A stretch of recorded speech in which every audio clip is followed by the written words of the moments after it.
9.2 কোটি রুপি পেয়েও কি ট্রিট মিলবে না, এমন শঙ্কায় প্রকাশ করেছেন বাংলাদেশ দলের অধিনায়ক নাজমুল হোসেন শান্ত। আইপিএল এর নিলামের ইতিহাস গড়া মুস্তাফিজুর রহমানকে ঘিরে আনন্দের খবরে মাঠে উঠে আসে এমন মজার প্রসঙ্গ। বিজয় দিবসে cricketers welfare association of Bangladesh আয়োজিত প্রীতি ক্রিকেট ম্যাচ শেষে মুস্তাফিজের নিলামের খবর পান শান্ত।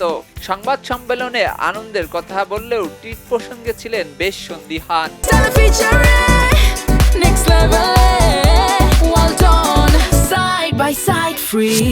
চেষ্টা করবেন ঠিকই, তবে ট্রিট আদায় হবে কিনা তা নিয়ে সংশয় থেকেই যায়।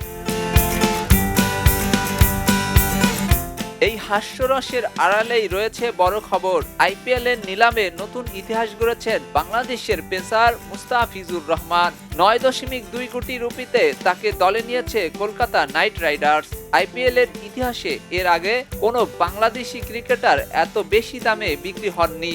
2 কোটি রুপি ভিত্তিমূল্যে নিলামে ওঠা মুস্তাফিজকে নিয়ে সাবেক দল চেন্নাই সুপার কিংস ও কলকাতা নাইট রাইডার্সের মধ্যে শুরু হয় তীব্র লড়াই। শেষ পর্যন্ত এই লড়াইয়ে জয়ী হয় কলকাতা।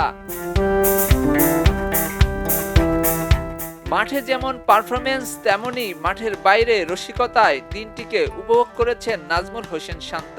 পাড়ার ক্রিকেটের ঢঙ্গে প্রতিপক্ষকে কমিটির টিম বলা আর ম্যাচ শেষে ট্রিট নিয়ে খুনসুটি সব মিলিয়েছিল উৎসবের আবহ।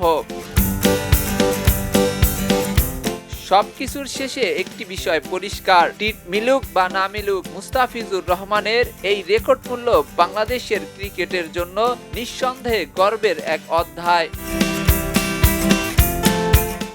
আলী দুর্জয়, স্পোর্টস ডেস্ক, খবরের কাগজ। এলো খবরের কাগজ, নিখাদ, নির্ভীক, নিরপেক্ষ।